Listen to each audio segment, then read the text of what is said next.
नमस्कार दोस्तों, योगेश टेक्निकल में आपका फिर से बहुत बहुत स्वागत है। दोस्तों आज के इस वीडियो में हम बात करेंगे रेफ्रिजरेटर के फ्रीजर में हमें मैक्सिमम कितना प्रेशर डालना चाहिए। इन्हीं बातों को मैं आज आपको इस वीडियो में बताऊंगा। अगर आप नए हैं तो चैनल को सब्सक्राइब अवश्य कीजिएगा और इस वीडियो में अवश्य बने रहिए। अगर आप परिपक्व हैं तो वीडियो को स्किप कर सकते हैं।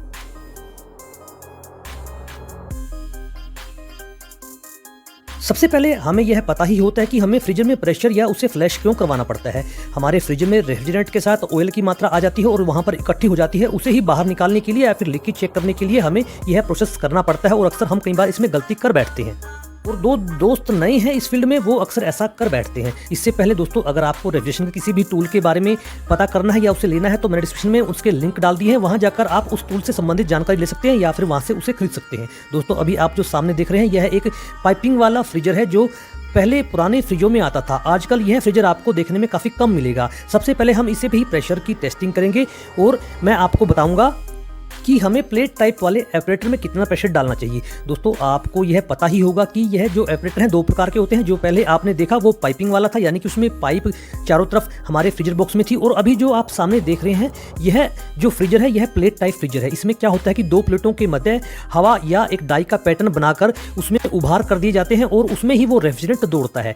जो पहले वाला फ्रीजर था उसका जो पाइप का थिकनेस था वो काफ़ी मजबूत होता था, लेकिन दोस्तों जो ये एपरेटर या फ्रीजर हैं ये काफ़ी हल्के और पतले होते हैं, यानी कि इनके अंदर फास्ट कूलिंग अवश्य होती है क्योंकि ये उष्मा के अच्छे सुचालक बन जाते हैं। और जो पहले वाले होते थे उनमें थोड़ा हार्डनेस होता था और उनकी जो पाइप की थिकनेस होती थी वो काफ़ी मजबूत होती थी, इसलिए उनके अंदर प्रेशर भी ज़्यादा आ सकता था। लेकिन जो यह इस टाइप के आप फ्रीजर देख रहे हैं इनके अंदर प्रेशर की एक निश्चित मात्रा ही हमें भरनी चाहिए, नहीं तो इसकी हालत वैसी हो जाएगी जो आपने शुरू में एक प्लेट टाइप एपरेटर का मैंने पिक्चर लगाया था उस तरह ये फूल जाएंगे। अगर आप फ्लैश करवा रहे हैं और आपने काफ़ी देर प्रेशर को होल्ड कर दिया तो भी वो अपना शेप बिगाड़ लेते हैं। इसलिए इन एपरेटर में आपको काफ़ी सोच समझकर ही प्रेशर को डालना या फिर रोकना होता है। और दोस्तों कई बार तो आपके साथ भी ऐसा हुआ होगा कि आपने फ्लैश करवाने के लिए प्रेशर को रोका और उससे भी आपके उस प्लेट टाइप फ्रीजर की शेप बिगड़ जाती है, यानी कि ये फ्रीजर काफ़ी सेंसिटिव होते हैं। इसलिए आपको इनमें भी काफ़ी सोच समझकर ही प्रेशर को रोकना होता है। अगर आप ज़्यादा देर तक प्रेशर को होल्ड रखेंगे तो आपके फ्रीजर की शेप ऐसी हो जाएगी जैसा आप चित्र में देख रहे हैं। इसलिए आप इन टाइप के फ्रीजरों में कम से कम 50 से 60 PSI प्रेशर ही भरे शुरू में। हाँ, अगर आप पूरे फ्रिज में प्रेशर को भर रहे हैं, पहली बात तो हमेशा डाई नाइट्रोजन का प्रेशर ही डालें। अगर आपके पास वो उपलब्ध नहीं है किसी दूसरे अन्य कंप्रेसर की मदद से प्रेशर को डालें। जिस फ्रिज में आप गैस चार्जिंग कर रहे हैं उसी कंप्रेसर से प्रेशर ना डालें।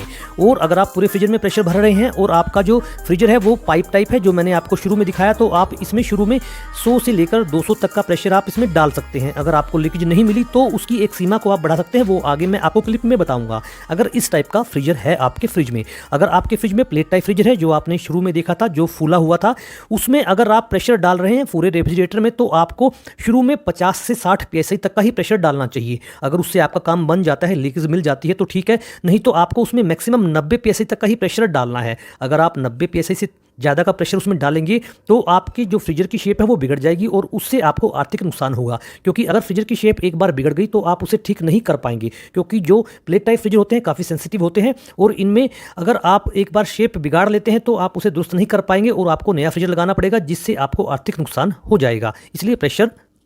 इसलिए हमें प्लेट टाइप वाले एपरेटर यानी फ्रीजर में निश्चित प्रेशर ही डालना चाहिए। अगर आप स्वतंत्र रूप से फ्रीजर में प्रेशर डाल रहे हैं तो आप शुरू में 50 से 60 PSI ही डालें। अगर आप पूरे फ्रिज में डाल रहे हैं तो आप 90 PSI से ऊपर प्रेशर मत करें, नहीं तो आपके फ्रीजर की हालत ऐसी हो जाएगी। अब हम दोस्तों एक पाइप टाइप वाले फ्रिज में और प्रेशर डालेंगे 200 PSI से ज़्यादा। हमें लीकेज फाउंड नहीं हुई, फिर भी मैं आपको बता देता हूँ। जो लीकेज की संभावनाएं होती हैं वो अक्सर हमारा जो कॉपर का पाइप और एल्युमिनियम का पाइप जहाँ पर जोड़ होता है वहाँ पर ही ज़्यादा होती हैं। पाइप टाइप वाले फ्रीजर में लीकेज की संभावनाएं काफ़ी कम होती हैं, सिर्फ कैपिलरी वाली जगह पर या फिर जहाँ पर ज्वाइंट है कॉपर और एल्युमिनियम का वहीं पर वो संभावनाएं ज़्यादा होती हैं। हाँ, प्लेट टाइप वाले में संभावनाएं तब बन जाती हैं जब आप किसी नुकीली चीज़ को बर्फ उतारने के लिए उसमें आप मारते हो, तभी इसमें लीकेज की संभावनाएं होती हैं। अक्सर ऐसा इसमें भी नहीं होता। अब हम प्रेशर डाल रहे हैं। हम प्रेशर डालने के लिए जो चित्र में आप सामने देख रहे हैं वो एक कंपाउंड गेज है जो एक गलत प्रैक्टिस है। आप इसे नजरअंदाज ना करें और आप उचित गेज के द्वारा ही प्रेशर डालें, यानी कि प्रेशर वाले गेज के साथ ही प्रेशर डालें। कंपाउंड गेज के साथ अगर आप प्रेशर डालेंगे तो आपका कंपाउंड गेज खराब हो सकता है। आपको यह ध्यान में बात रखनी चाहिए। और मैं आपको बता देना चाहता हूँ कि दोस्तों कि आपको प्रेशर हमेशा ड्राई नाइट्रोजन का ही इस्तेमाल करना चाहिए, वो भी डबल स्टेज रेगुलेटर के साथ। अगर आपके पास वो उपलब्ध नहीं है और आपकी मजबूरी है तो आप किसी अन्य कंप्रेशर से प्रेशर डाल सकते हैं, लेकिन वो भी आपका कंप्रेशर मॉइस्चर फ्री यानी कि उसका जो तेल है वो शुद्ध होना चाहिए।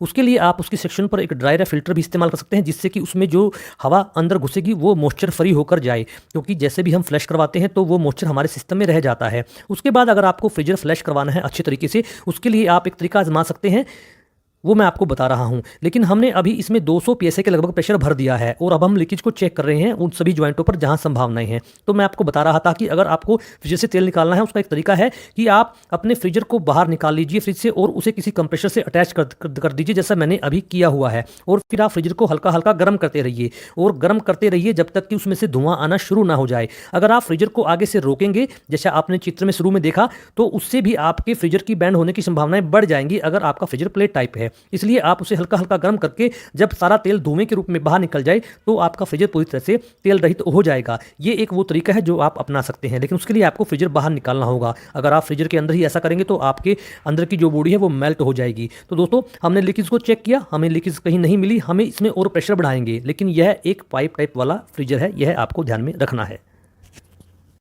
तो दोस्तों, अब हमने प्रेशर गेज ले लिया है, एक उचित गेज है। किसी भी प्रेशर का कार्य करते हुए आपको प्रेशर गेज का ही इस्तेमाल करना है, यह आपको ध्यान में रखना है। कंपाउंड गेज का इस्तेमाल मत कीजिए, कंपाउंड गेज खराब हो जाएगा, आपको आर्थिक नुकसान हो जाएगा। हमने इसमें 400 psi के लगभग प्रेशर भर दिया है, हमारा लीकेज इसमें नहीं मिला, यानी कि इसमें कोई लीकेज था ही नहीं। लेकिन दोस्तों, आपको फ्रीजर पर प्रेशर भरते हुए काफ़ी सावधानी इस्तेमाल करनी है। अगर पाइप टाइप वाला फ्रीजर है तो आप प्रेशर ज़्यादा डाल सकते हैं, अगर प्लेट टाइप वाला ऑपरेटर है तो आपको फ्रीजर 90 psi से ज़्यादा, आपको प्रेशर 90 psi से ज़्यादा नहीं डालना, यह आपको ध्यान में रखनी है। दोस्तों, वीडियो को लाइक और शेयर अवश्य कीजिएगा, चैनल को सब्सक्राइब करना भी मत भूलिएगा।